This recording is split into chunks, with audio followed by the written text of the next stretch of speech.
1 equals 1. Huh? Om Purnamadaha Purnamidam. The Lord is always complete and perfect.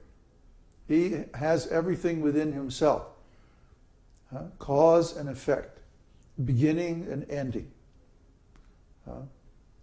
Energy and the source of energy. Time and eternity. He has everything within himself. So, devotional service to him is also of the same quality. Devotional service is both the cause and the effect of devotional service. So the cause of our getting involved in devotional service is someone else's devotional service. When we meet a pure devotee or a guru, we associate with that person, and due to their devotional service, we also become connected in devotional service.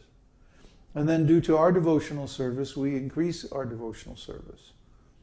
You see? So devotional service is the only thing that can cause devotional service, and devotional service is the only thing that can be the effect of devotional service, because they're both transcendental. Where does mundane knowledge and mental speculation and all this stuff come into it?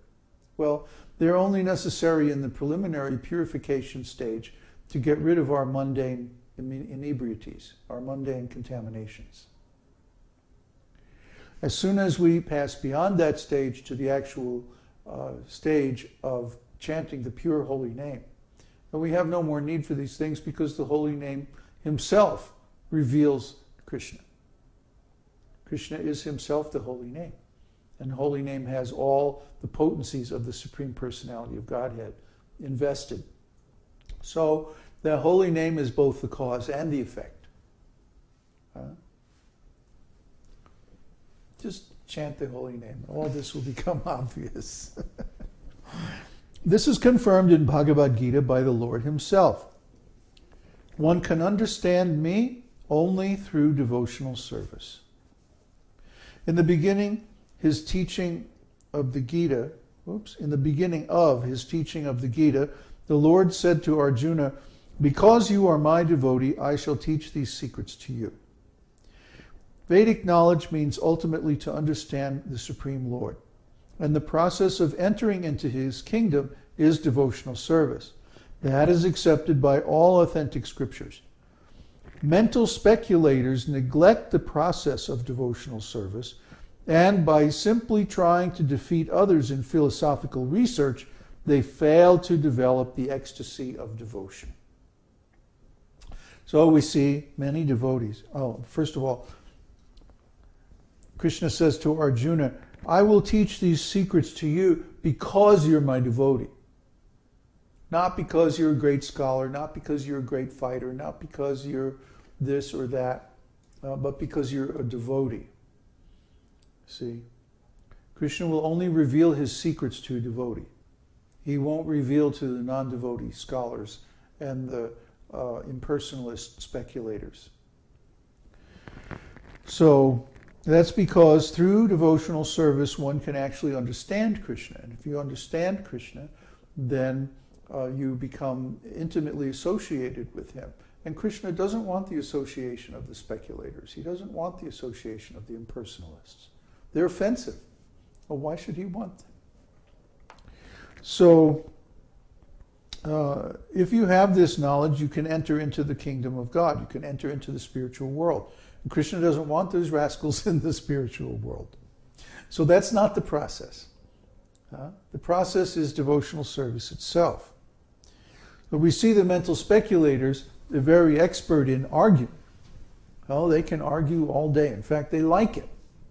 And that's the difference between a speculator and a devotee. The speculator is always out trying to get the edge on the other guy, and defeat his opponents.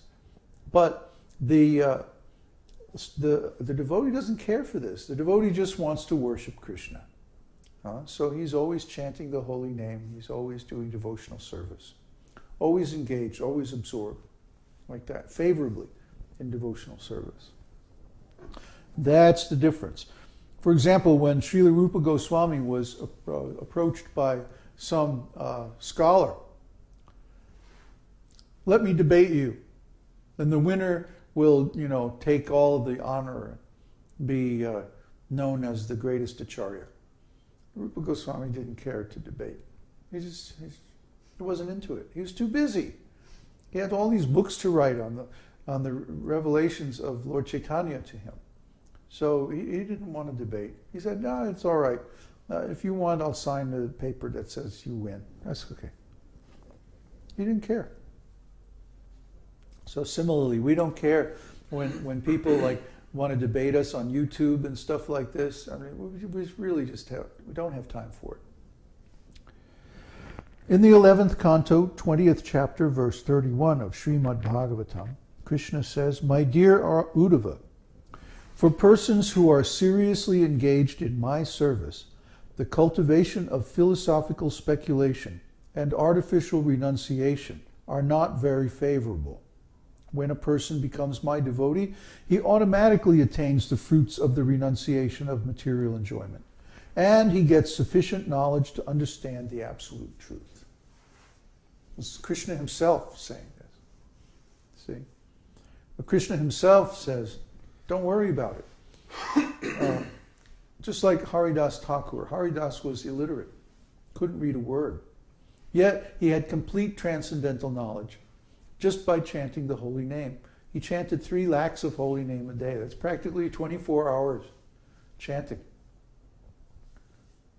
I mean, it's inconceivable. His whole life he did that. So how could he be so knowledgeable? All he did was chant. Well, the Lord reveals his knowledge from within. You see? You have to do the process. If you do the process, you'll get the result. And then you'll sit there and go, I know. Otherwise, you'll go, what? How is it possible to get knowledge without studying? Huh? Well, you have to try the process. That is the test of advancement in devotional service. A devotee cannot be in darkness because the Lord shows him special favor and enlightens him from within.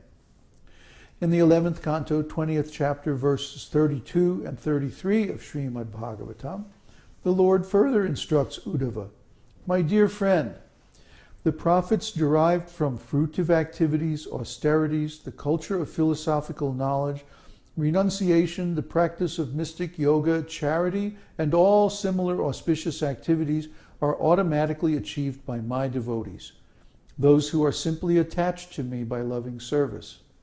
These devotees have everything at their disposal, but they desire nothing outside of my devotional service.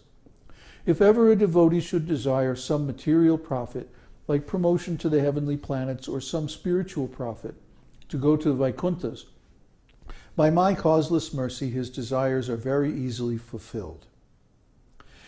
Actually, a person who is developing Krishna consciousness and still has some attachment to material enjoyment will soon be freed from such a tendency by regularly discharging devotional service under the instructions of a bona fide spiritual master.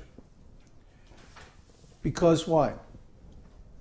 The results of devotional service are eternal and transcendental, whereas the results of any kind of material process like going to the heavenly planets or different mystical powers and stuff like that are all temporary. Knowing this, the devotees automatically give up the material things and they take up a process that gives spiritual benefits, which is devotional service. Spiritual benefits are all eternal. They never decay. They're never lost. They can't be contaminated or stolen or anything. They are ours eternally. So why shouldn't we just concentrate on developing those things? Śrīla Rupa Goswami then recommends that one should not be attached to material sense enjoyment, but should accept everything enjoyable which is in relationship to Krishna. For example, eating is necessary, and one wants some palatable dishes to satisfy his sense of taste. So in that case, for the satisfaction of Krishna, rather than for the satisfaction of the tongue, some palatable dishes may be prepared and offered to Krishna. Then it is renunciation. Let palatable dishes be prepared, but unless they are offered to Krishna, one should not accept them for eating. This vow of rejecting anything which is not offered to Krishna is actually renunciation. And by such renunciation, one is able to satisfy the demands of the senses. So understand the process. It's just like we have a nice house. We have adequate clothing. We have such nice equipment. Nice, good camera and computers and stuff, software and everything. It's not like we're, living under a tree somewhere. Although we've done that too. But because we have engaged all these things in devotional service, they're not a burden. They're not material. Actually, they're Krishna's spiritual energy. And we see like that. We're not attached to them because we feel, oh, this belongs to